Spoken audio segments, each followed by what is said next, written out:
the kingdom of life, the pathway of right, eternal his throne, forever 'twill be, two mansions on high, a crown there for me, I walk with the King, through pastures so green, by quiet waters still, to do his good will, He lighteth the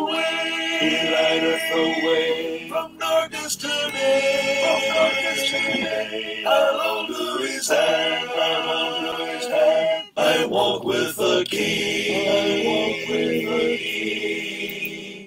I walk with the King, his child ever be, glad tidings to bring, his blessings to see, his love floods my soul, with glory divine, his riches and wealth, his treasures are mine, I walk with the King, through pastures so green, by quiet waters still, to do his good will, He lighteth the way, from darkness to day, I hold to his hand, I walk with the King, I walk with my King, though dark be the way, He is the true light, the kingdom of day, someday on yon shore, I'll hear his voice say, come home, you're my child, 'tis evening past day, I walk with the King, through pastures so green, by quiet waters still, to do his good will, He lighteth the way, from darkness to day, I'll hold to his hand, I walk with the King,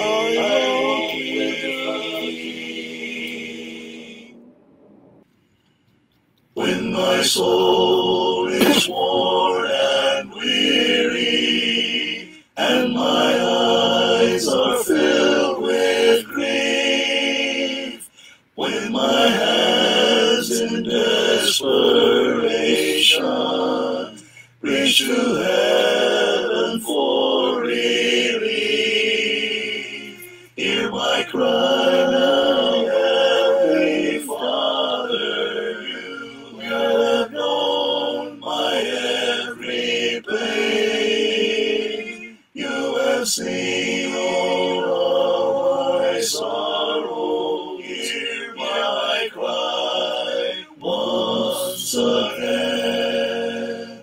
Would I find the words there waiting, if I had the strength to start? Could a mortal tongue interpret all the sorrow of thy heart?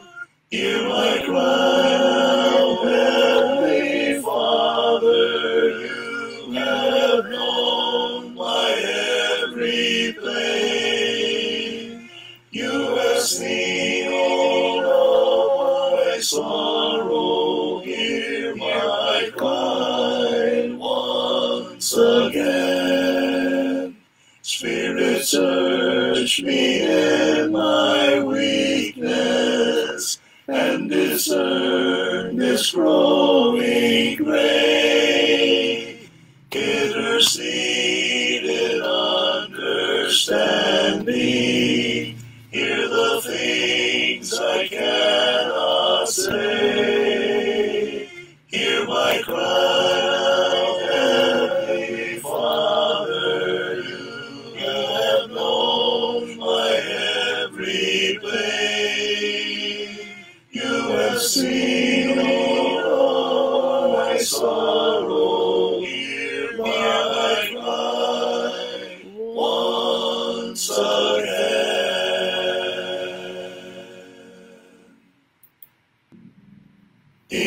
Increase my faith, O Lord, my God. I'm weak, I fervently plead. In mountain shadows I have trod, with faith I am set free. Through trials faced, my faith has waned. Your grace sustains my soul. In weakness then your power I gain. With faith you make me whole. O Lord, increase my faith this hour, from seed to mighty tree. With faith I'll face and conquer fears. In you my victory. When doubts arise and tears descend, my soul seeks your loving grace. Let faith in you my heart transcend, and then your love embrace. In faith I find my strength renewed. You guide me through the night.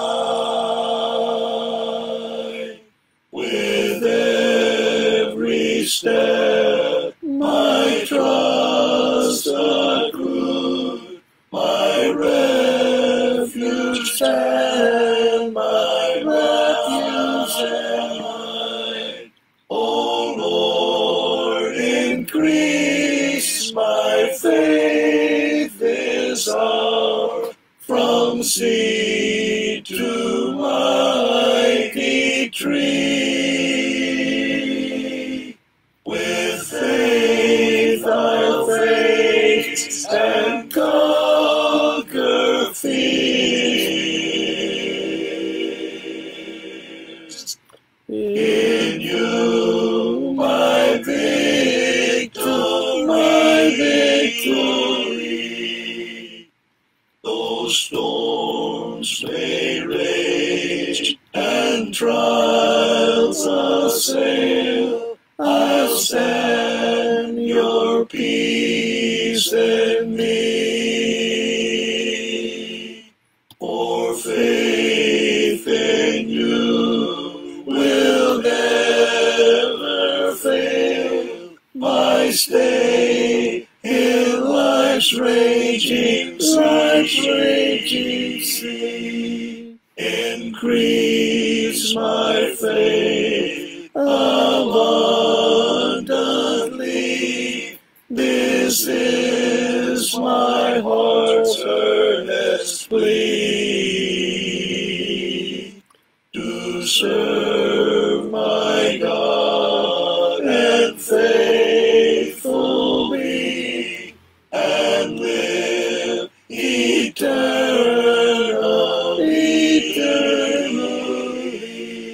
O Lord, increase my faith this hour, from seed to mighty tree.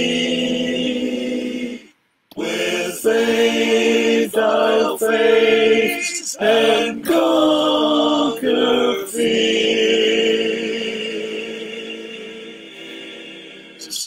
In you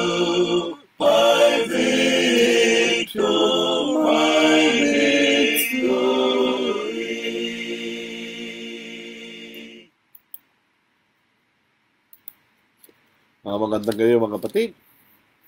Miyerkules mo ngayon ng gabi o Biyernes pala, Biyernes, Friday po. Bilis po ng mga panahon.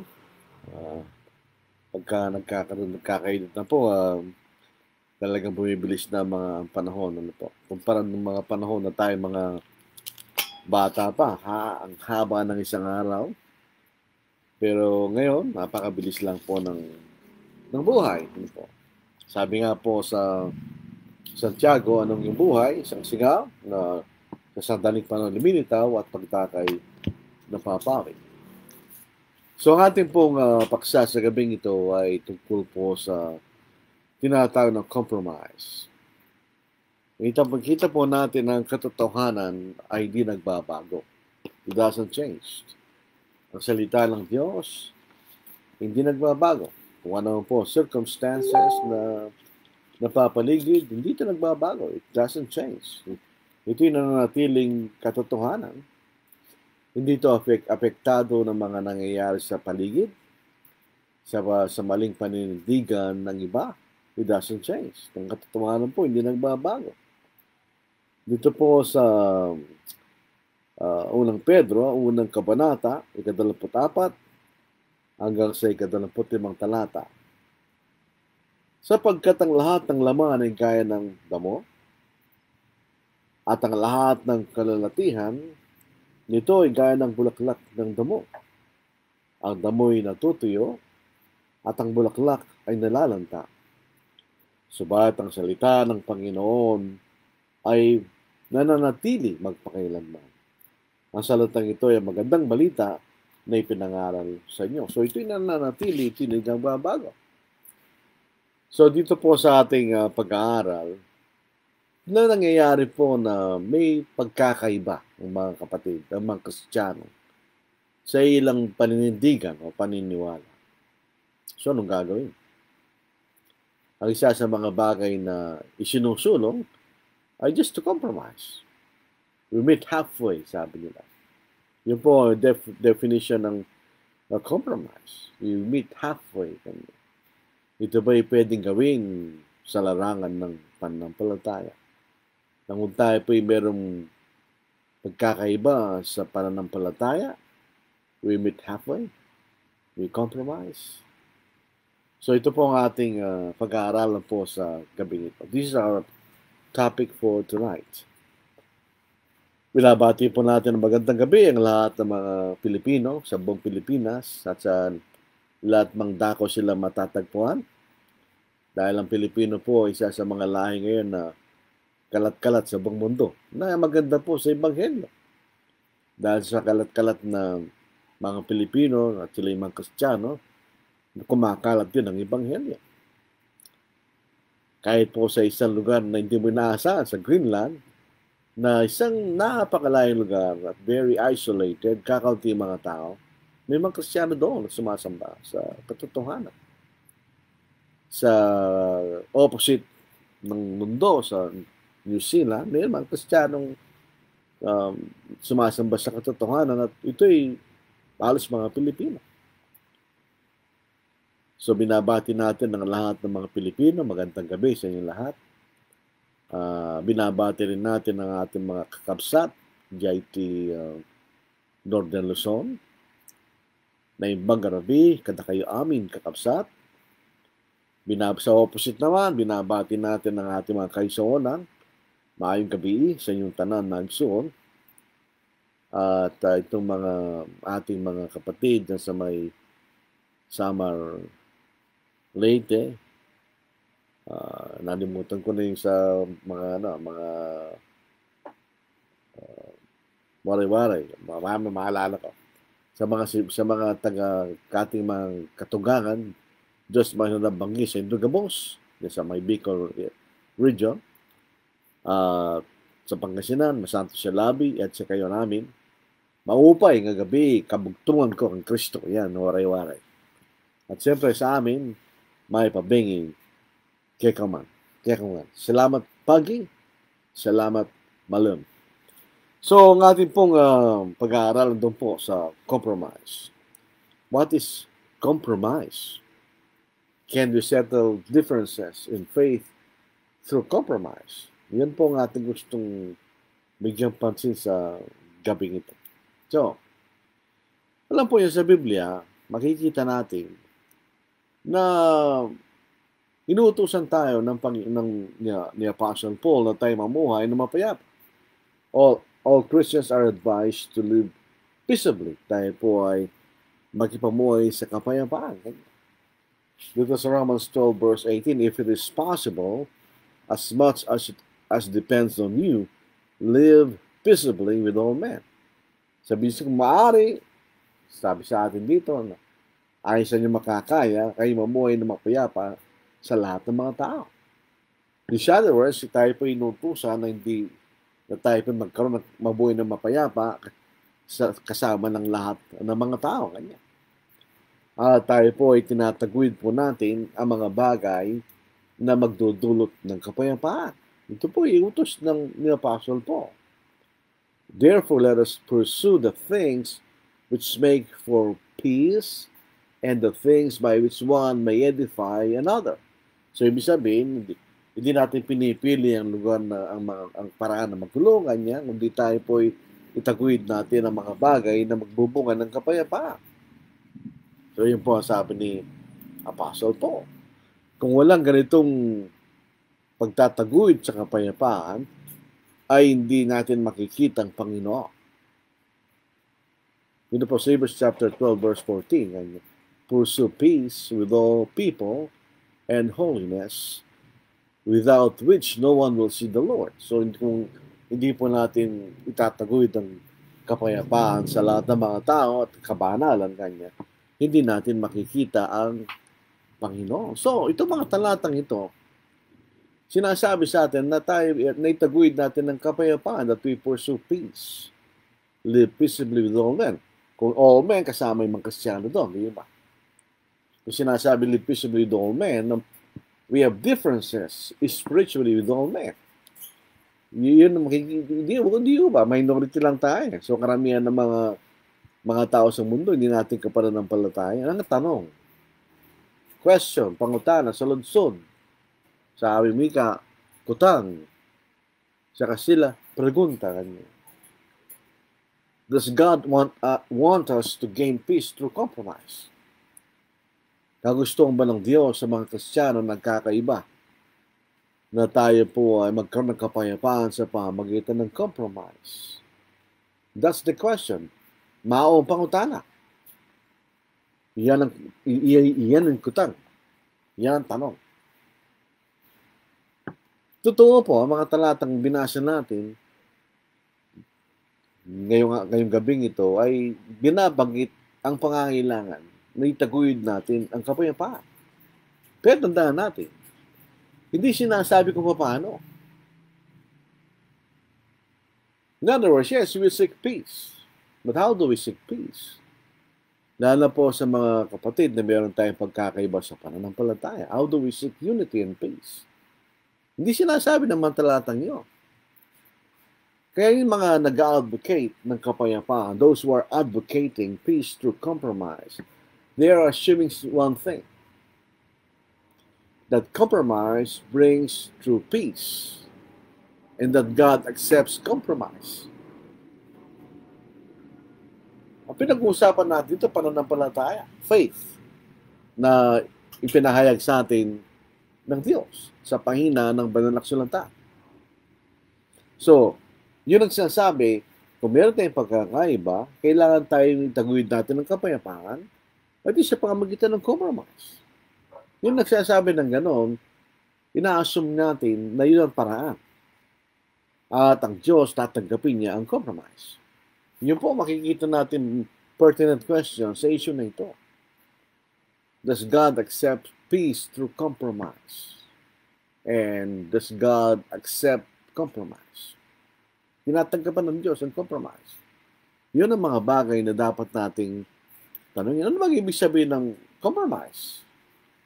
Alam niyo, marami mga bagay na hindi sa pananampalataya that we can compromise. Araw-araw sa bulwagan ng Kongreso, they compromise. They meet halfway sa mga batas na kailang ginagawa. Otherwise, Walang batas na magagawa. So isipin natin, may mga iba-ibang partido doon sa Kongreso na may iba-ibang paniniwala.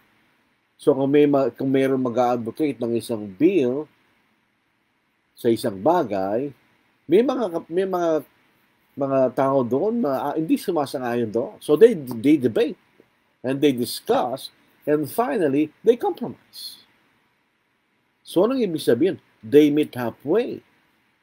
Yun ang compromise, meeting halfway, ganyan. Dito po sa definition ng compromise, ay settlement. So ito ay nagkakaayos by arbitration or by mutual consent, which by concession on both sides. So when you meet concession, you give up something. Meron kang binabitawan para magkaroon kayo ng kasunduan sa compromise. A reciprocal abatement of extreme demands or rights resulting in agreement.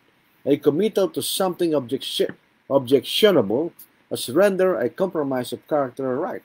Dito pa si definition na ito, objectionable kanya. Mahirap mag-define. Objectionable.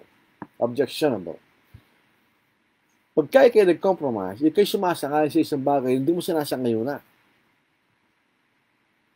Compromise yun. Hindi mo sinasangayon na, pero para magkaroon kayo ng kapayapaan, pinababayaan mo na lang. So, kahit hindi ka sumasangayon doon, it's a sort of surrender. You give up your position, di ba? Kasi kung hindi kayo magkakasundo. So, you meet halfway. Both of which will give something up. Meron kang binibitawan para magkaroon kayo ng kasunduan. Yan ang compromise. Halimbawa, kung mayroong isang bill sa Congress na nag-advocate ng, halimbawa, isip tayo ng tungkol sa ekonomiya, halimbawa, tax. Sabi ng bill, will increase tax by 12%. Sabi ng isa, I object, masyadong mataas yan. O sasabihin ngayon ng advocate ng bill, so anong suggestion mo? 5%.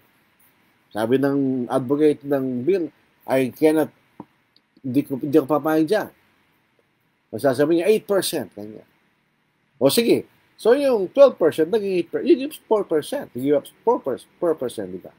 Binimitaw na yung 4% para magkaroon kayo ng kasundo. That's compromise. So, sinurrender mo na yung 4% doon sa yung proposition na 12% tax increase. Yun ang halimbawa ng compromise. So, magkakaroon nga kayo ng kapayapaan, pero both of you have given up something. Yung isa sabi niya, 4% lang. So, anong binitawan niya? Na nagkaroon ng 8 din, 4% din. So, yun po ibig sabihin ng compromise. So, in other words, if you compromise, you are willing to adjust your position or your belief. Gusto mo i-adjust ang iyong pananampalataya to accommodate those who differ para magkaroon kayo ng kasunduan doon sa hindi sumasakayan sa iyong paniniwala.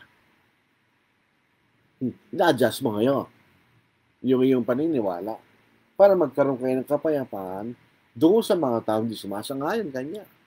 So in other words, when you compromise, you are willing to settle for less than one's conviction. Ibig sabihin, pumapayag ka sa isang pananampalataya na mas mababa kaysa sa pinaniniwalaan. Yun ang compromise.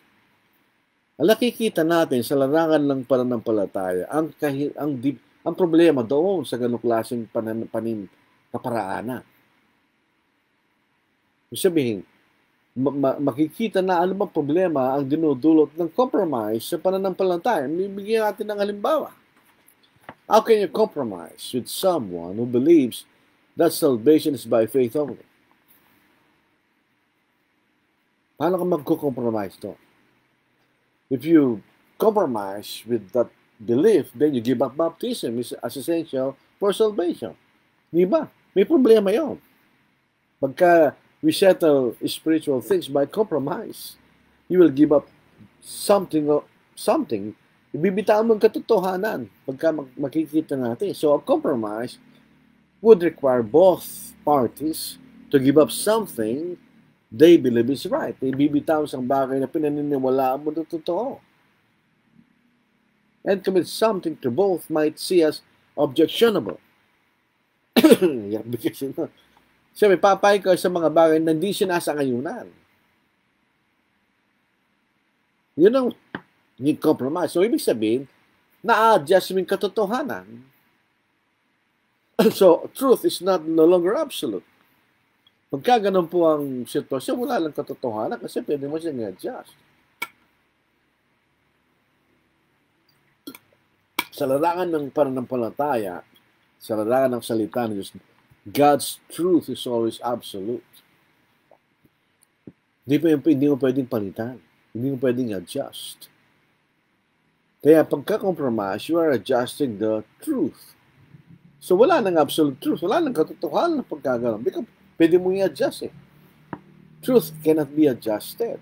Hindi pwedeng ipalitan ng katotohanan. So ibig sabihin, yan ang problema ng compromise. When you compromise, you are giving up something. Giving up a position. Kanya. By accepting a position or even by agreeing not to talk about a position. Magkikita nyo, pag ikay naniniwala sa isang bagay at merong issue sa bagay, di ka nagsasalita. Bagamat hindi ka sumasangayon doon sa narinig mo, you are compromising. Totoo, nasa totohanan ka, pwede ka nagsasalita. That's a form of compromise. O kaya, para wag na tayo magkaroon problema, sige, ito lang gawin natin. You're giving up a position, ginigiba pong iyong paniniwala. When you compromise. So dito makikita natin, ang katanungan, does compromise work? Ito ba'y natatagumpayan ba na ayusin ang pagkakaibangan? Pagka tayo po'y nagko-compromise, we are forcing a division of loyalty. Saan ba ang inyong katapatan? Sa Diyos ba o sa tao? When you agree to compromise with someone who differs with you, you are giving up your loyalty to God. Kasi ang katapatan mo ay nasa taong kausap mo. Para magkaroon lang kayo ng kapayapaan. You are giving up your loyalty to God. Kaya tandaan natin, our primary responsibility is toward God, hindi sa mga tao. Kasi ang ating primary command is to love God, di ba? But when you compromise, nawawala yun. Kasi hindi mo na binibigyan pansin ang sinasabi ng Diyos. Kundi ang sinasabi ng kausap mo para magkaroon lang kayo ng kapayapaan, di ba? Dito po sa Matthew chapter 23, 37-39, and Jesus said to him, you shall love the Lord your God with all your heart, with all your soul, and with all your mind. Kuminsan ang salitang heart, the biblical heart is the mind. Pero dito meron binanggit na yung heart, binanggit na yung mind, so yung heart dito, your buong emotion. Ganyan. Tapos with all your soul, sa buong buhay mo. And with all your mind, so yung pagkakaisipan. This is the first and great commandment. And the second is like it. You shall love your neighbor as yourself. On these two commandments hang all the law and the prophets. So ito lang ang essence ng kautusan ng Moises. So yung ating primary loyalty and our only loyalty is sa Diyos.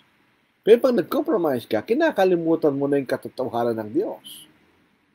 Para lang magkaroon ka ng kapayapaan sa isang tao na hindi sumasang-ayon sa katotohanan. Basically, yun ang makikita natin. Kung ikay nakatayo sa katotohanan. So you're giving up your loyalty to God. Di ba? Pansinin natin yun. Where is your loyalty? When we allow something else to guide us, aside from the Word of God, there is bound to be a conflict. Sabi-sabihin, kung tayo po'y nasa katotohanan lang, wala tayong problema. You don't need to compromise. Pero bakit nagkakaroon ng pangangailangan? Kasi umaalis ka.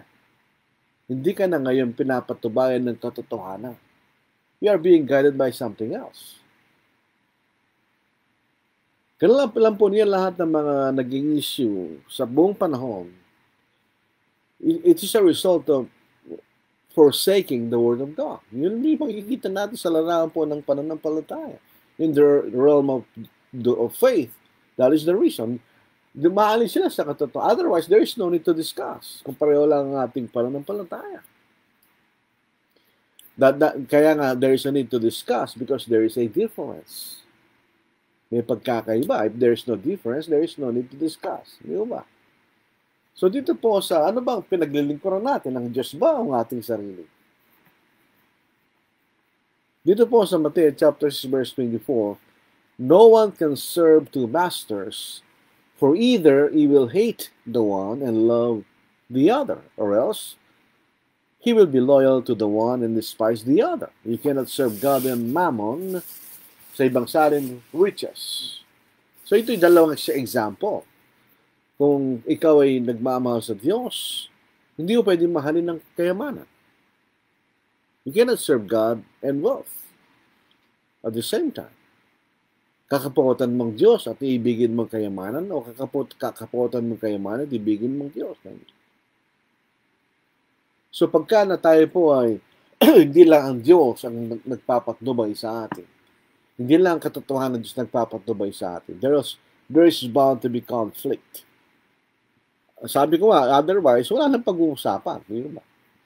Kung tayo po ay, if all of us will stand for the truth, there is no need to discuss any difference. Kaya nagkakaroon ng difference dahil yung iba, hindi na sila tumatayo sa katotohanan. At gusto nila, magkaroon tayong kapayapaan despite the fact they are not standing on the truth. Di ba? Yun ang makikita natin. Ngayon, kapag tayo po, when we compromise with people who differ with us regarding the truth, hindi na natin ang Diyos ang iniisip natin dyan. We are making friends with those who are not of the truth. Makikita natin. Sabi nga po, when we make friends with the world, we make God our enemy. Yun po mabigat dyan. Isipin po natin yan. Before we go into the realm of compromise, for whatever reason, we make God our enemy. Kasi anong ginagawa mo? Kung Diyos ang nagpapatubay sa'yo, hindi mo manggagawin yun.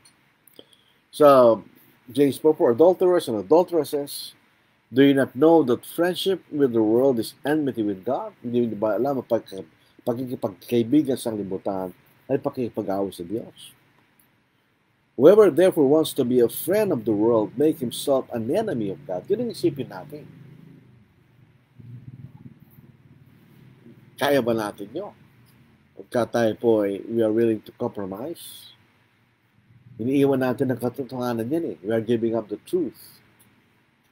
At least, part of the truth we are giving up para magkaroon lang tayo ng peace with those who are differing with us regarding the truth. Di ba? Sino makikita natin dyan? Ang problema ng compromise, ginagawa ito in the hopes of softening Christianity so that it becomes acceptable to non-Christians. Ibig sabihin, ang ibang mga kapatid, pag sila gumagawa ng mga bagay na wala sa katotohanan, isa lang ang mensahe nila para ma-attract nila yung mga taga-sanglibutan. Di ba? Hindi na ginagawang mabagsik ng katotohanan. Ang katotohanan mabagsik, sabi nga, para dalawang talim . May tarak na dalawang talim . Pag tinuro mo yan at yung isang tao di sumasakay, masasaktan siya. Kahit anong paraan ng iyong pangangaral. Pero pag ikay nakipag-compromise, you are softening. Pinalalambot mo yung katotohanan o yung Christianity para matrack mo yung mga tao na hindi Kristiyano. Ginagawa mo yung mga bagay na ginagawa nila para ma-attract mo sila. So ngayon, hindi na katotohanan nag-attract, di ba? So isang problema yan ng compromise. Pagka makikita rin po natin, Kung ikaw'y bagong Kristiyano, you are very idealistic. Nakikita mo na dapat tumayo sa katotohanan. Tapos may makikita kang mga karal na nakikipag-compromise. It leads the weak astray. Nililigaw mo yung mga mahihina. Kasi, siyempre, yung mga bagong Kristiyano, they are idealistic yan. Oh, dapat tumindig tayo sa totoo, sa katotohanan. Dapat di tayo lamis doon. Tapos makikita mo, yung mga ngaral is compromising, is giving up a part of the truth to pursue peace. Ano nga asahan mo sa mga kapatid na baguhan pa sa pananampalataya? You will lead them astray, di ba? Nililigaw mo sila. Kasi makikita natin, mga Kristiyano, lalo po yung mga bagong Kristiyano, nilalarawan tayo bilang mga anak, children. Yun ang larawan natin. Dito sa Matthew chapter 18:36, and said, "Surely I say to you, unless you are converted and become as little children," ang mga bata, walang compromise yan. Hindi nila alam yun. Kung sasabihin mo sa kanila, susundin nila yun. You will buy, tingnan po ninyo, if you observe, si Apostle Paul, Apostle John, dito sa ating Panginoon, when they try to emphasize obedience, they use the word children. Kasi ninyo, ginagawa, Paul, Apostle John, they use that. There's a 1 John chapter 2, verse, little children, sabi niya, 1 John 2:1. Kahit siya, Apostle Paul, madalas niya gamitin niya. Kasi children are obedient. You will by no means enter the kingdom of God. Be as children, obedient. Therefore, whoever humbles himself as this little child is the greatest in the kingdom of heaven. Whoever receives one little child like this in my name, receives me. Pero, pag natisod natin kanya, ito yung naglalarawan sa mga Kristiyano. Pag natisod natin isang Kristiyano, little ones, bagong Kristiyano, whoever causes one of these little ones who believe in me to sin, it would be better for him if a millstone were hung around his neck and he were drowned in the depth of the sea. So, ang compromise, yun na makikita natin. Matitisod yung iba because of compromise. Di bali kung matatag na Kristiyano yan, pero paano kung bata? Bata pang Kristiyano. Mawawala yan. Potential, kahit na ako minsan, kahit na yung matagal na sa pananampalataya, even those who are supposed to be mature in the faith, matagal na silang Kristiyano, pwede pa sila madala ng compromise. Best example is Apostle Peter. Sa Galatians chapter 2, 11-13. Regarding relationship with Gentile Christians. Tandaan natin, si Apostle Peter sa Acts 15, he was one of those who said that God has accepted the Gentiles the way we were accepted. Ipamangita ng Ebanghelyo. Pero pagdating sa Galatians chapter 2, 11-13, we compromised with the Jewish Christians from Jerusalem. In other words, ang context, nung wala pang mga Hudyong galing sa Jerusalem, nakikikain siya sa mga intil na mga Kristiyano. Nung dumating ang mga Kristiyano Hudyo kasama si James, galing Jerusalem, bigla siyang umiwalay sa mga Gentile Christians. So, ano nangyari doon?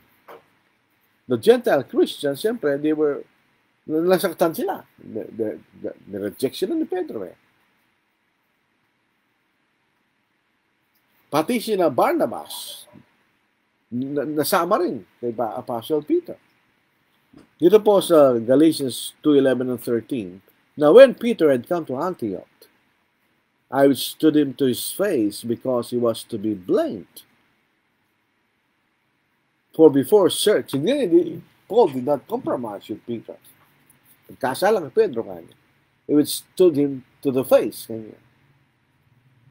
For before certain men came from James, he would eat with the Gentiles. But when they came, he withdrew and separated himself, fearing those who were of the circumcision. And the rest of the Jews also played the hypocrite with him. So yung mga kasama niya mga Hudyo, nangimumulay rin sila sa mga kapatid na mga Hentil, that even Barnabas, na isang mangangaral, was carried away with their hypocrisy. Pati siya, Barnabas nasama doon, umiwalay din siya. So hindi lamang yung mahihinang Kristiyano ang maliligaw dyan, pati yung mga matagal na Kristiyano, pwede pa rin matukso ng compromise. They will be affected by compromise. Kung si Apostle Peter, hindi siya miwalay, at sinabi niya kay James, bakit ako ihiwalay? Ito yung mga kapatid natin sa pananampalataya. At walang tinitignan ng Diyos, kung kay Hudyo Hentil. Ano ang maging epekto nun sa mga kapatid na Hentil? Sila yung may encourage in the faith, di ba? Pati yung mga Hudyo mga Kristiyano. Yung ginawa ni Pedro. Parang humina yung dalang panig. They were weakened by Peter's compromise. Kaya pinagalitan siya ni Apostle Paul. So yun ang epekto ng tinatawag nating compromise. May isang bagay na makikita na sa compromise, it will cause people to join the sins of others. Kung halimbawa, kausap mo, alam mo may mali.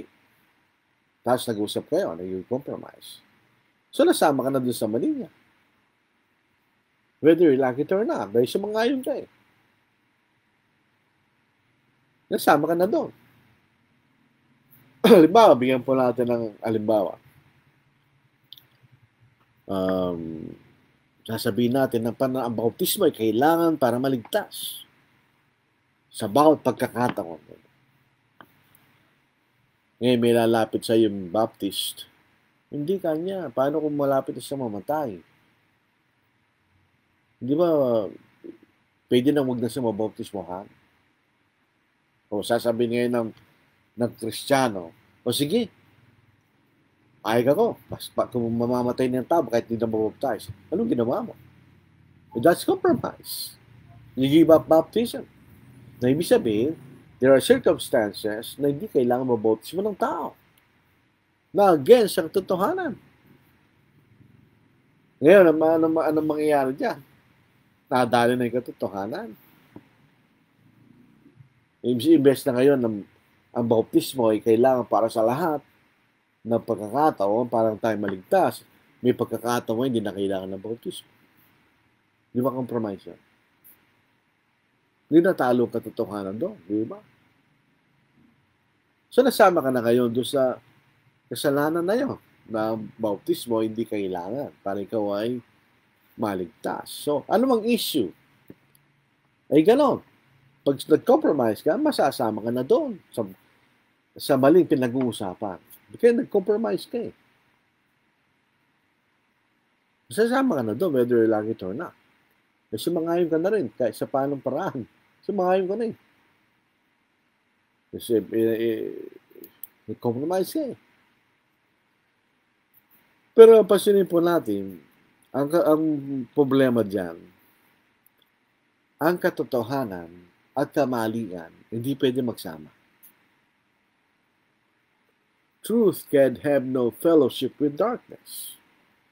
Ang isang mali, hindi ka pwedeng sumangayon sa mali under any circumstance. Dahil yun ang sinasabi ng Biblia. Dito po sa Ephesians 5:11, and have no fellowship with the unfruitful works of darkness, but rather expose them. Yung pong fruitful works of darkness, mababasa natin yan sa sa Galatians, di ba? Yung sa Galatians, yung mga works of the flesh, hindi lamang naman po yung tungkol sa lahat ng mga bagay na mali. Hindi lamang sa ilang bagay na mali, kundi sa lahat na tinatawag na mali. Na yung gagawa nun, hindi papasok sa kaharian ng Diyos. Kaya, ito yung sinasabi ni Pablo sa Ephesians 5:11. Basahin natin Galatians, chapter 5. Nakita natin.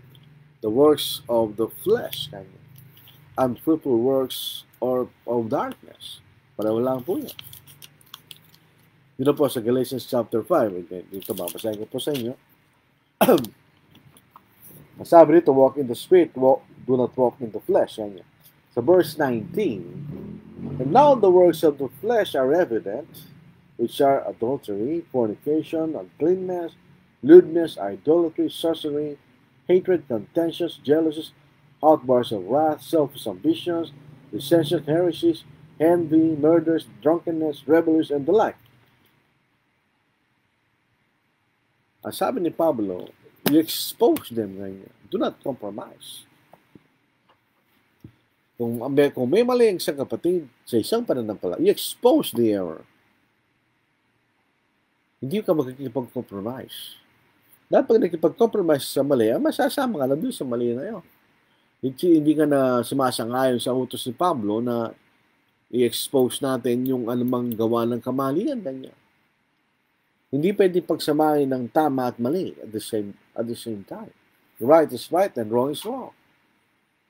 Pag makikita natin na nabatid natin kung ano yung tama, alam natin kung ano yung mali. Hindi pwedeng pagsamahin yung dalawa. Otherwise, pag pinagsama mo yan, ay sumasama ka na din sa mali. Siyempre, sumama ka na eh. Hindi pwedeng pagsamahin yung mali. Kumbuling tayo sa bautismo. Hindi natin pwedeng pagsamahin yung pananampalatayang ang kailangan ng bautismo para sa kapatawaran ng kasalanan at saka yung paniniwalang kay maligtas sa pamagitan ng pananampalataya lang. Paano pagsasamahin dalawa? Hindi mo pwede magsamahin yun. Hindi sila pareho eh. You cannot join things which are not the same.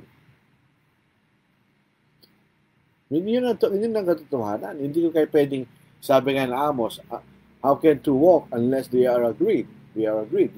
Pwede mo sa yun. Hindi pwede pagsamahin tama at mali under any circumstance. Dito po sa binasa na sa 2 Corinthians, ano po? Dito sa 2 Corinthians chapter 6:14 to 7 hanggang 7, chapter 7 verse 1, do not be unequally yoked. Nung hindi ko naging Kristiyano, hindi ko alam yung makikabila ng pamatok kanya. Hindi ko alam kung ano yung pamatok eh. Ang pamatok pala, yung nilalagay sa leeg ng hayop para makontrol mo siya. Sa Pilipinas, dahil tayo po yung duka, isang hayop lang ang ginagamit natin. Pero sa ibang mga bansa, kumisa dalawa, apat na hayop ang ginagamit nila. So magkakasama, meron sila magkakabit yung kailang pamatok. O kung saan pupunta yung isa, doon sila lahat pupunta. So, do not be unequally yoked together with unbelievers. Hindi tayo pwede makipamatok sa mga hindi sumasampalataya. So, illustrate natin yan sa hayop. Kung ikaw ay, kung yung isang hayop ay sumasampalataya, hindi mo pwedeng isama yung sa isang hayop na sumasampalataya. For what fellowship has righteousness with lawlessness? Ang pagiging matid sa Diyos is being obedient. Hindi sumusunod. And what communion, fellowship din na ibig sabihin, koinonia rin po yan, as light with darkness. Light refers to the truth, darkness with sin, di ba? And what accord, koinonia pa rin yan, as Christ with Belial, isang pangalan sa Satanas. Or what part as a believer with an unbeliever? And what agreement as the temple of God with idols? So, meron templo rin naman Diyos ang kanya. Pwede ba sila magkasundo kanya? For you are the temple of the living God. As God has said, I will dwell in them and walk among them. I will be their God, and they shall be my people. Therefore, come out from among them and be separate, says the Lord. Do not touch what is unclean, and I will receive you. I'll be a father to you, and you shall be sons, my sons and daughters, says the Lord Almighty. Umulay kayo sa kanila. So in general, sa talatang ito, sa pagitan ng Kristiyano at Kristiyano. Pero pwede rin na yung Kristiyano may maling pananampalataya. Hindi wala rin tayong pag-iisama sa gano'n. Dahil may mali siya eh. Paano pasasama yung mali niya sa tama? Ito sinasabi, hindi pwede pagsamahin ng tama at mali. Magiging ay mali yun. Pagka pinagsama ng tama at mali, hindi na tama yung tama. Sabi nga, kung ikay maglalagay ng lason sa isang pagkain, hindi na pagkain nyo. it will already be very dangerous. We cannot fellowship and approve of those in error. 2 John 9-11. Minsan, ito yung malungkot na i-observe natin. Pagka isang Kristiyano is very influential at siya'y may maling aral, natatakot kang lumaban. Natatakot sabihin mo sa kanya, may mali sa iyong paniniwala. I do not agree with you. Ang nangyayari, tumatahimik ka na lang. You keep silent. Kahit alam mo na hindi ka sumasangayon. Hindi pwede yun. So 2 John 9-11, tingnan ninyo, obserbahin natin na po. Whoever, kahit sino, kahit sino, kaya Kristiyano ako kaya hindi. Whoever transgresses and does not abide in the doctrine of Christ does not have God.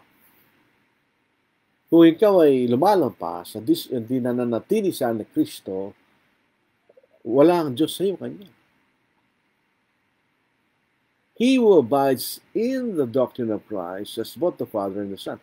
Ano yung pinaka-basis dito? Yung aral ni Kristo.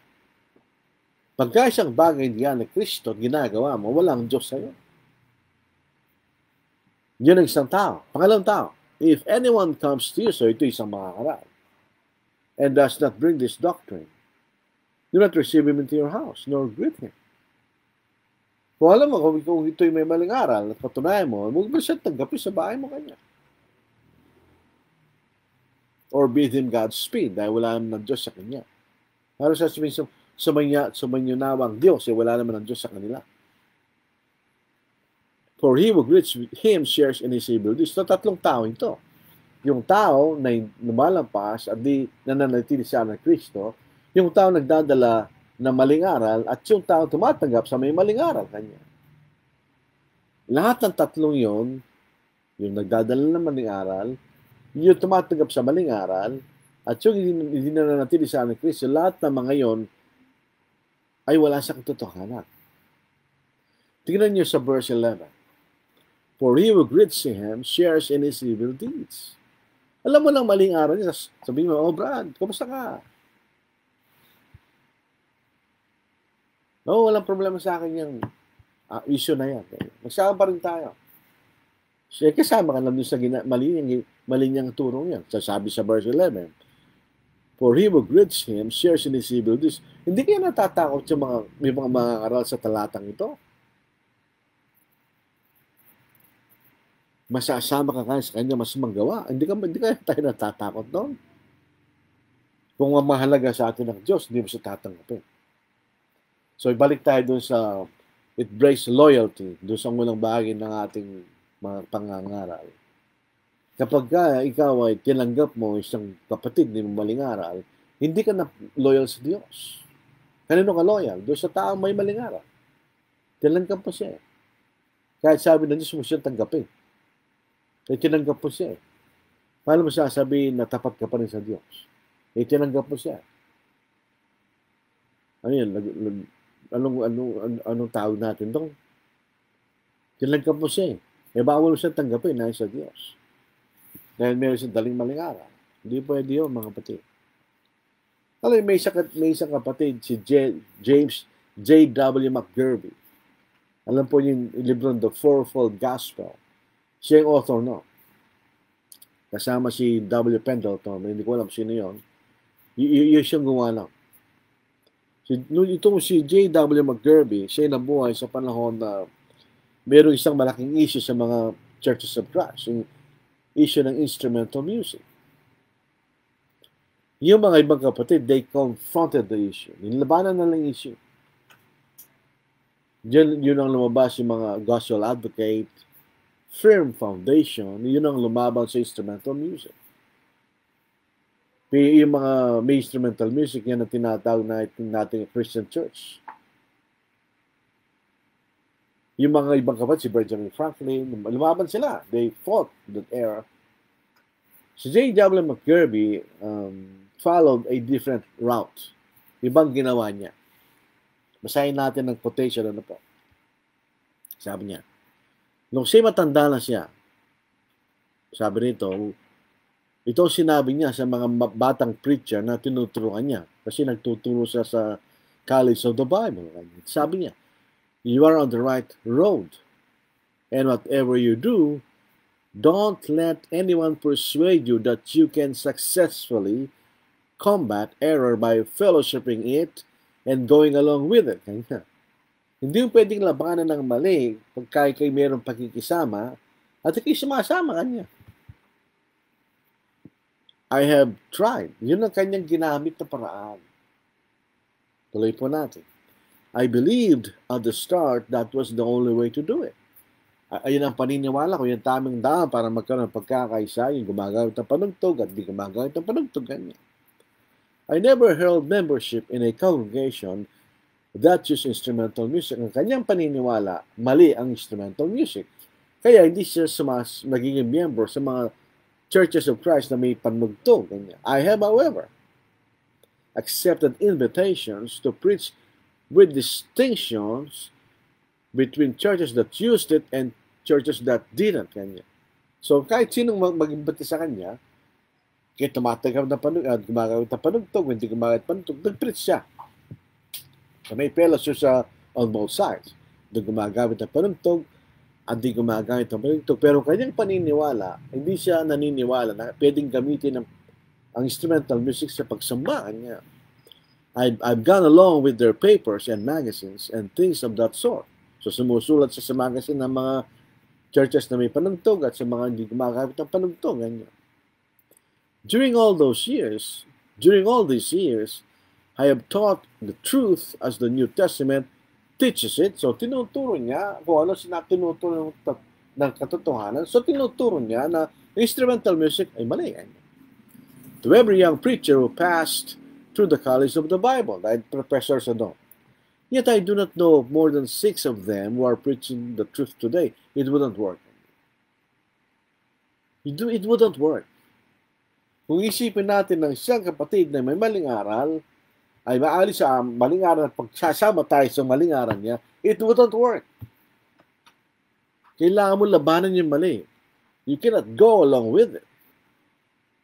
Yun ang sinasabi ng Biblia. You cannot compromise. Kaya nga po if you are observant,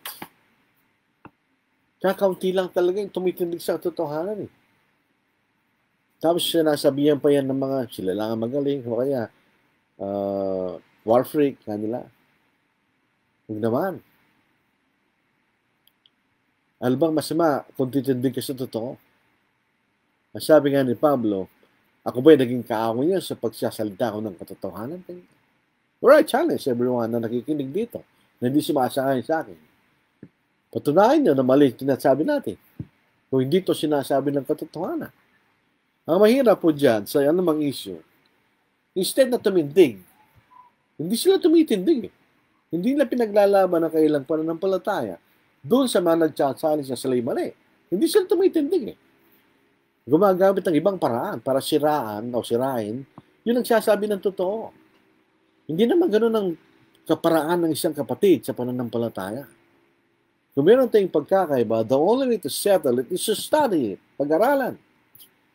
That's the only biblical way to do it. Wala nang iba. You cannot makipagpolitika, hindi pwede yun. Politics has no part in the work of Christ. Hindi tayo mga politician. We are Bible preachers. We are Christians. We cannot compromise. Kailangan tayo tumindig kung ano yung totoo. Pag nag-compromise tayo, darating ang araw, we will become a denomination. Kasi yun ang paraan ng mga denomination, they compromise. Tignan nyo, once upon a time, nandun ako sa Tarlac, at nangangaral ako sa isang matandang babae kapitbahay namin, at doon sa kapitbahay ng isa, nakikita kami sa bahay ng isa. Nadatnan ko yung dalawa. Nag-uusap sila. Hindi mo lang kumatukin. Pinakinggan ko muna. Yung isa Baptist, yung isa Methodist. Sinasabi na yung pagkakaiba nila. Nung pumasok ako, dahil they know my persuasion, sabi nila, ano pinag-usapan niya? Wala niya. Sabi ko, may narinig ko yung pinag-uusapan niya. Ikaw, Methodist sa Baptist, pareho ba kayo? Are you the same? Sabi ko, kahit ano pang gamitin yung magic dyan, hindi kayo pareho. Methodist is Methodist. Baptist is Baptist. They are not the same, and they cannot be the same. Otherwise, but Methodist yung isa at Baptist yung isa, kung pareho lang sila, di ba? Common sense lang. Hindi pwede yun. You cannot compromise. The only way to settle differences is to study it, not compromise. Tingnan natin kung ano sinasabi ng Biblia tungkol sa bagay na yun. That's the only way. Wala nang iba. Itong paraan ni W. McGurvey to go along with those who are using the instrument when he himself does not believe na pwedeng gumamit ng panugtog, didn't work. And it never will work. Dito sapagkat the only way is to study, pag-aralan kung ano sinasabi ng Biblia at magpakumabata tayo kung ano yung totoo. Kaya kung tayo po ay we compromise, that's pride. Alam nyo, ang susunod nating pag-aaralan, what motivates compromise? Bakit nakikipag-compromise ang mga Kristiyano? Why do some Christians compromise? Why? Bakit?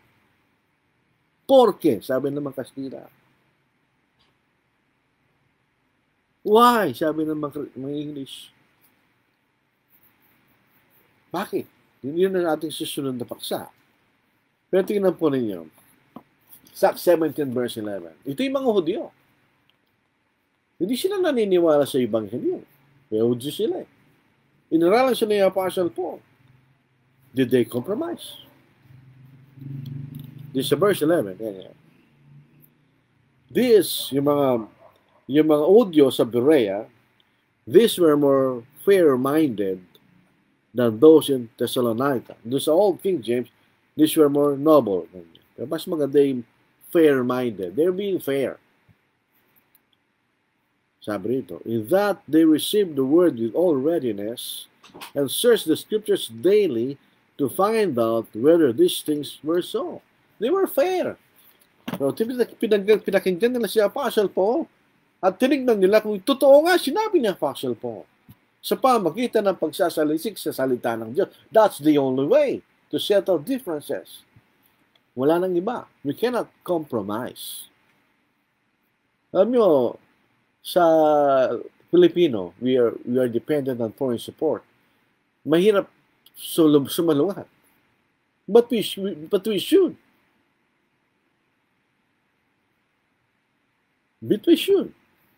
With all respect, we should oppose kung mali. Wrong is wrong, right is right. There is no compromise. So makikita natin, ang bilis ng panahon, 2 minutes na lang. When we compromise, when truth is compromised with error, anong ginagawa natin? When we associate ourselves with someone whom we know is practicing or teaching error, anong ginagawa mo? You are giving legitimacy dun sa tao nagtuturo ng maling aral. And you are opposing those who are teaching the truth. Yun ang ginagawa mo. Yun ang ginagawa natin. Yun ang ginagawa natin. By associating with those teaching error, we lend a credence to their doctrine even while speaking the truth. Kahit nagsasabi ka pa ng katotohanan, nagtuturo ka ng katotohanan katulad J.W. McGurvey. Pero at the same time, nakikisama siya doon sa mga taong mayroong aral na hindi siya sumasangayon. Anong ginagawa mo? Para mo sinasabing wala silang mali. Kasi sinasamahan mo sila eh. Di ba yan ang mali ng compromise? Eh, ito yung kasalanan. When you compromise, you will not be saved. Compromise will not lead us to heaven. Unless otherwise, yung mga bagay na matters of judgment na hindi kasama ng ating pananampalataya. Pero ito pinag-uusapan natin dito, yung katotohanan. Regarding truth, we cannot compromise. So ito po ang ating aral po sa gabing ito. Maraming salamat po sa inyo. May part 2 ito, may part 2. What motivates compromise?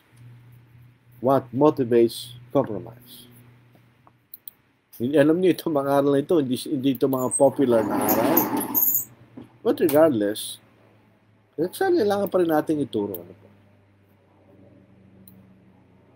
Day Valdez, ito po yung kapitbahay namin, asawa ng chairman po sa amin. Magandang gabi po, magandang gabi rin. Lenito Torreliza, na imbag arabi, kadakoy amin kakabsat. Chona Derasin, good evening po sa lahat, mga kapatid. Good evening din. Medic Kanono, may pabeng, kaya katamongan. May pabeng rin. Kawabangan po yun, bisa may magandang gabi sa atin lahat. Edna Belpino Villamayor, taga Dolores Quezon po ito. May kongregasyon po doon. Gandang gabi po sa lahat. Gandang gabi rin. John Bautista, good evening. Ray Bobs Kapili, blessed evening po mga kapatid. Bayan Sr. Sani, good evening to all. Agosto 12, good evening po sa lahat. Vicente Kai, good evening po sa lahat mga kapatid. Lala. Pero may mga tanong po. Meron silang tinatawag na forbidden compromise and acceptable compromise. Yung pong acceptable compromise, actually, it's not compromise. Sa Romans chapter 14, ito po ay dalawang partido. Yung naniniwala pwedeng kainin ng lahat ng mga bagay, at yung mga Gentile Christians na naniniwala na hindi pwedeng kumain sa mga pagkain iniyan sa Diyos kahit pinagbibili na sa palengke. O isa mga Hudyo, mga Kristiyano na hindi nila makain yung karning pinagbibili sa palengke dahil hindi nila alam kung paano ito parang pinipare dahil meron pong sanitary requirements na nakagawin nila sa kautusan ni Moises. Ang sinasabi lang ni Pablo ron, huwag isang atulan kayo at huwag din atulan ng isa't isa. You're not giving up something. Huwag mo lang silang atulan, pabayaan mo lang sila kanya.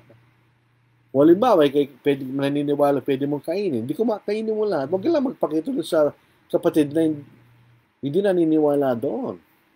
Hindi wala kang hindi nag-give up. Di ba? Kung ba sila yung sa Romans 14, hindi sila inutusan ng Diyos to give up their belief doon sa pagkain ng mga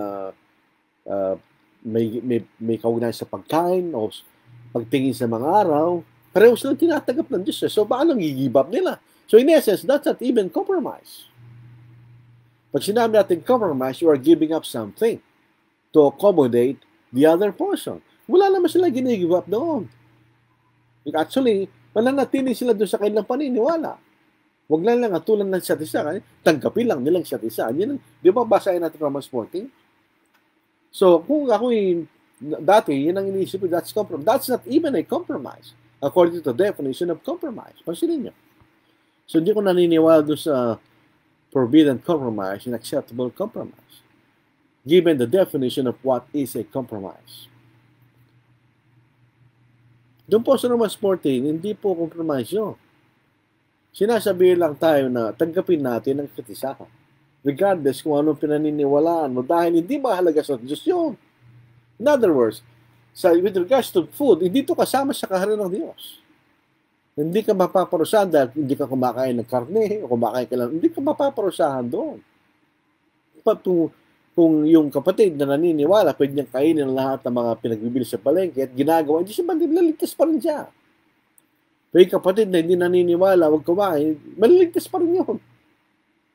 Both are accepted of God. So, hindi compromise po yun. May tanong po pa. So, sometimes compromise made to respect others. Believers, Romans 14, yung dating sa Bautista tumanggap ng pure gospel ay ayaw na talagang kumain ng baboy at natitisod sila sa mga taga-norte na kumakain ng aso. Dapat talaga ipagbawal ng pagkain ng aso. Pet lovers nawa tayo sa po. Yes, ang sinasabi lang ni Pablo doon, you be considerate. Ibig sabihin, hindi sinasabi huwag nang gawin yan. Hindi sinasabi yun eh. Just be considerate kanya. In other words, kung alam mo namang hindi ka makakain ng mga pagkain pinagbibili sa palengke kapatid, hindi pag nakikain sa bahay mo, huwag kang bumili doon sa palengke na yun. O huwag mong bilhin yung mga karne na iniayos yung templo ng Diyos, tapos pag bibili sa bumili nyo. Bumili kayo ibang karne. Pero lang yun, being considerate lang, yung pinag-uusap sa Romans 14. Ako po, hindi ako kumakain ng aso. Kawawa naman. Si Brother John Bautista, sa 2 John, hindi maaaring magkaroon ng compromise sa doktrina.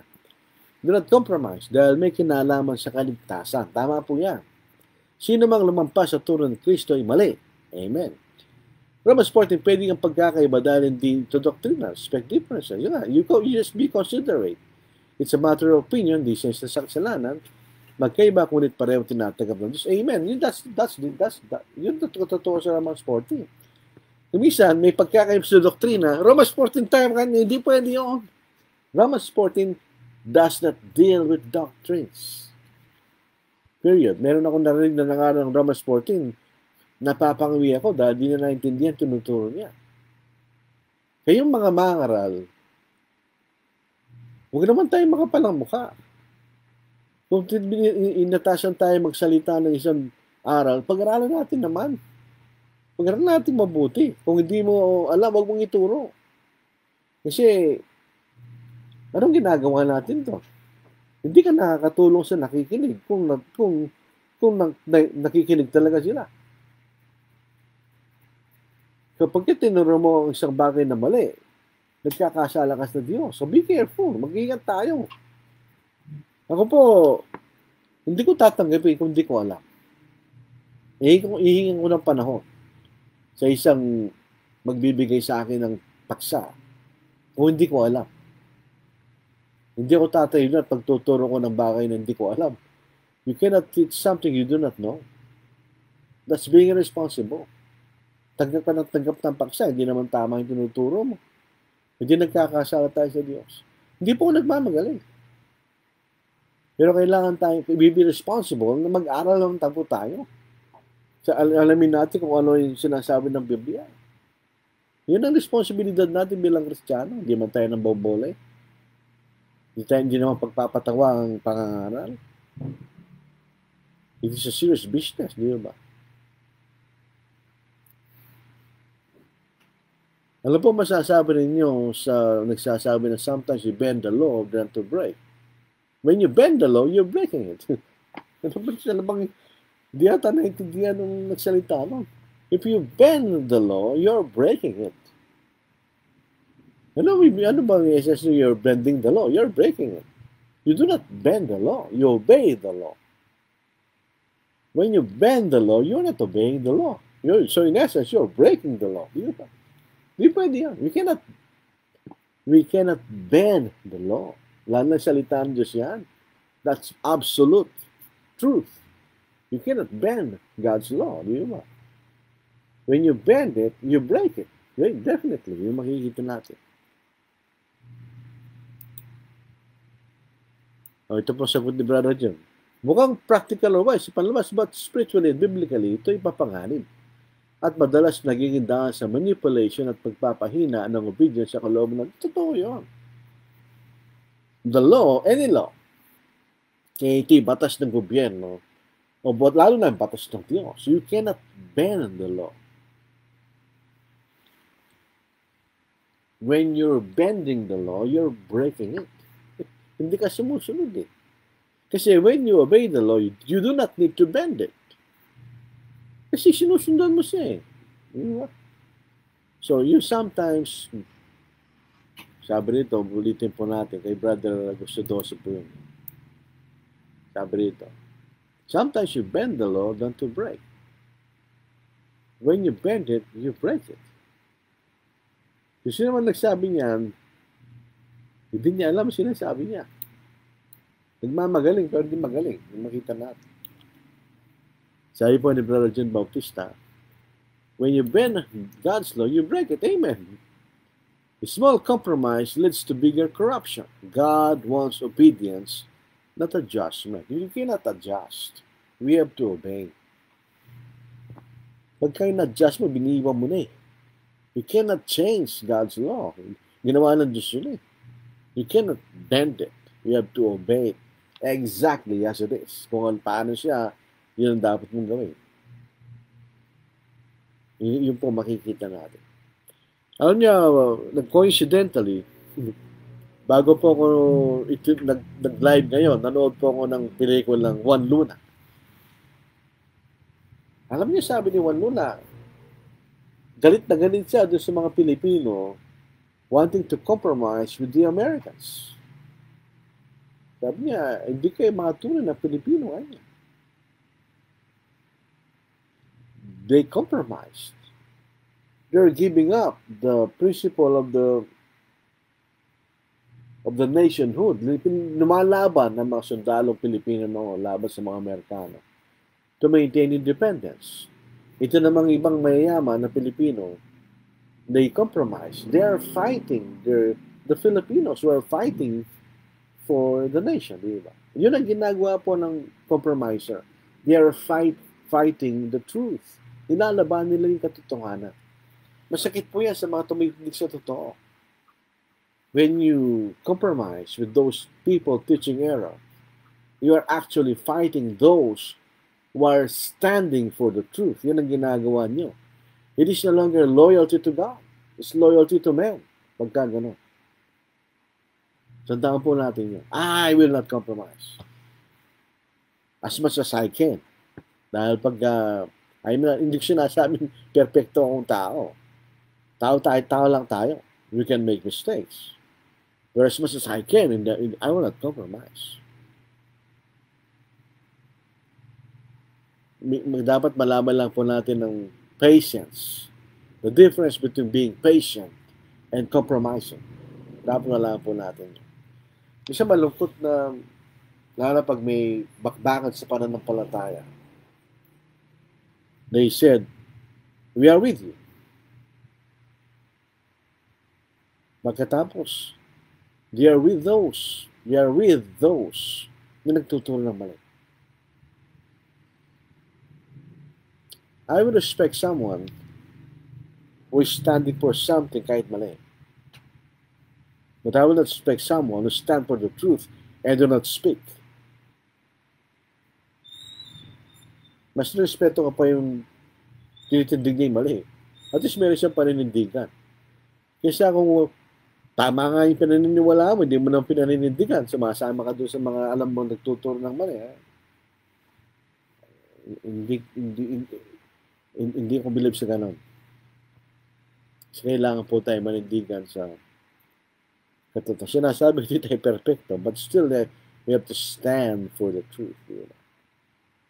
So maraming salamat sa inyong pananampalataya. Hindi po ako warprik, Sinasabi ko lang yung totoo. Sabihin nyo, warprik kami. Hindi po kami warprik.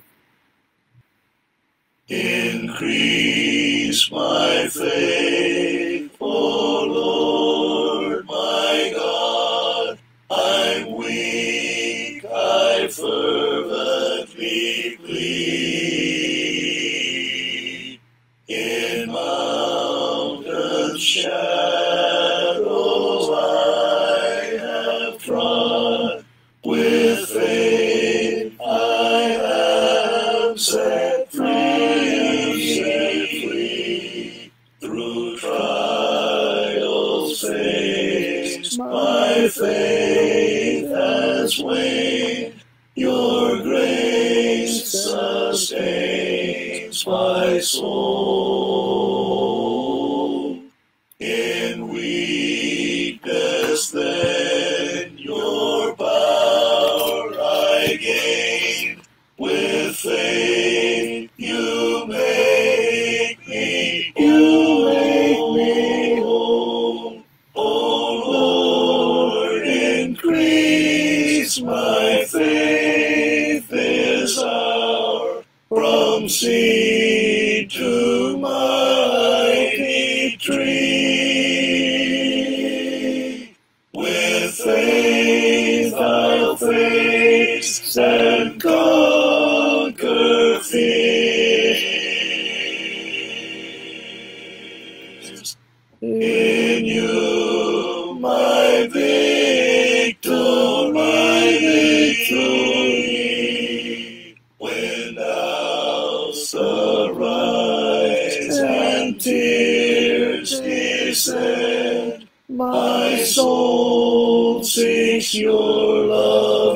loving grace. Let faith in you my heart transcend, and then your love embrace. In faith I find my strength renewed. You guide me through the night. With every step my trust accrued, my refuge and my refuge and mine. O Lord, increase my faith desire, then seek to mighty tree. With faith I'll face and conquer fears. In you my victory. Though storms may rage and trials assail, I stand your peace in me. For faith in you will never fail. My stay in life's raging sea. Increase my faith abundantly. This is my heart's earnest plea. To serve my God and faithful be, and live eternally.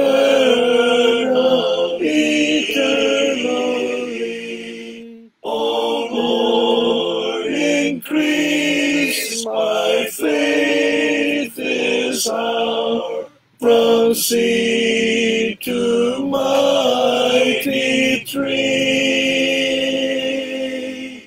With faith I'll face and conquer fears.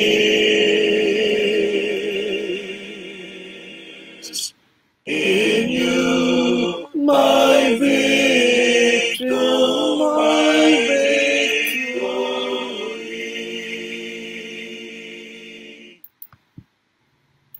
I am thinking today of the beautiful land I shall reach when the sun goeth down. When through wonderful grace by my Savior I stand, will there be any stars in my crown?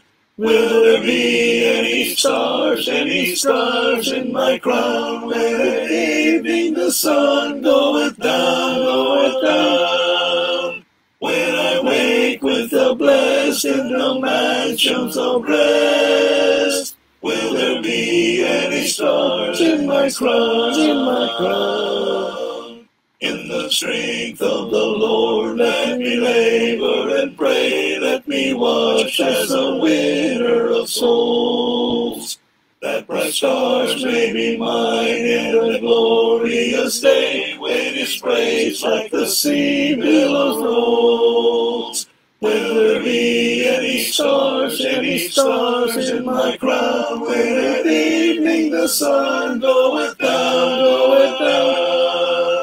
when I wake with the blessed in the mansions of rest? Will there be any stars in my crown? Oh, what joy it will be when His face I behold, living gems at His feet to lay down. It would sweeten my bliss in a city of gold, should there be any stars in my crown. there be any stars in my crown? Will at evening the sun goeth down? When I wake with the blessed in the mansions of rest, will there be any stars in my crown?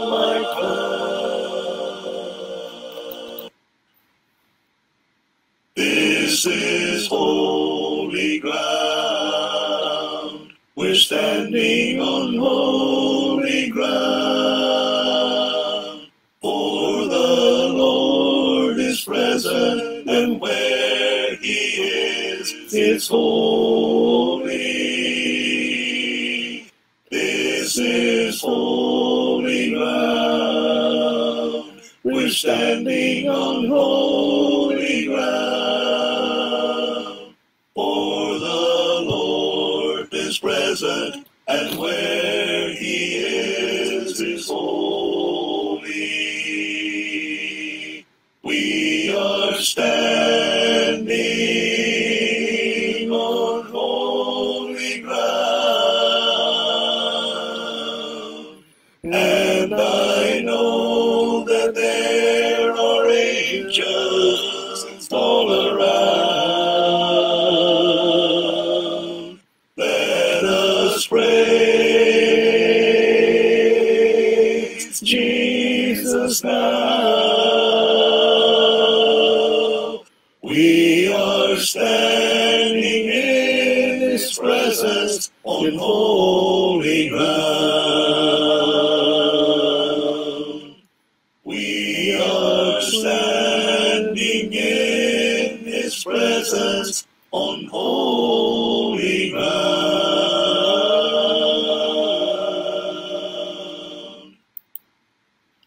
Magandang gabi muli mga kapatid. Sa Lunes po, part 2 po ng ating pag-aaral tungkol sa compromise, what motivates compromise. Hindi lang naman po sa panahon natin yan, kahit panahon ni Apostle po, meron na pong mga ganyan mga aral, po, mga Kristiyano. So, hindi natin pinag-aaralan ito para lang, not personally, ito yung pag-aaral po para malaman natin kung anong sinasabi ng Biblia tungkol sa mga bagay na ito. Ngayon, kung nakita niyo mali, you have the right to sabihin kung paano mali, on what respect na ito yung mali, anong bina-violate sa banal na salita, diba? Yun ang healthy. Pagka dumadala sa tayo ng gano'n, mga pagkakaiba, mababasa naman natin sa bakod tipa. Yun dapat natin gawin. But definitely, we cannot compromise. So ito po ay sana nakatulong po sa atin lahat. So mananayin po tayo. Nabalal kami nagpapangbababong kapangbabaan na kami nagpapasalamat sa inyo sa lahat ng mga biyayang ibinibigay nyo sa amin, sa mga physical at material na pangangailangan, at pinakamahalaga. Kaya may spiritual ng pangangailangan ng aming kaligtasan ng aming mga kaluluwa. Kami buong puso na kinikilala at pinasasalamatan ng dakilang sakripisyo ng aming Panginoon. Dinanas niya ang paglisan sa kalulatihan sa langit, nagpakumbaba, nakitulad po sa aming mga tao. At sa pagpapakumbaba po siya naging masunurin hanggang sa kamatayan sa krus, tinis niya ang mga bagay para lang kayo magkaroon ng kaligtasan.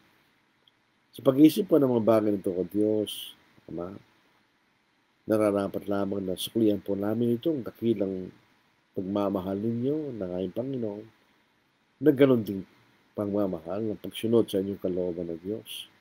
Nakaibog po sa magpangbaba na hindi din ang aming sariling karunungan, kundi ang karunungan na nanggagaling sa inyo, Diyos, sa pamamagitan ng inyong salita. Naibigyan niya kami ng kapakumbabaan at tanggapin ito at alisin sa aming mga kaisipan ng pagmamataas o pag-ahanap ng sarili naming kalulatihan. Kinikilala po namin ng Diyos na may mga kapatid na nasa banig ng karamdaman o nasa banig po ng paghihirap, ng dulot ng alamang dahilan na hindi kasalanan. Inisip po namin ng Diyos, pinapanalangin namin, natulungan niyo sila Ayon po sa inyong karunungan ng Diyos. Nagtitiwala po kami at tutulungan niyo sila sa inakala niyang makakabuti para sa kanila.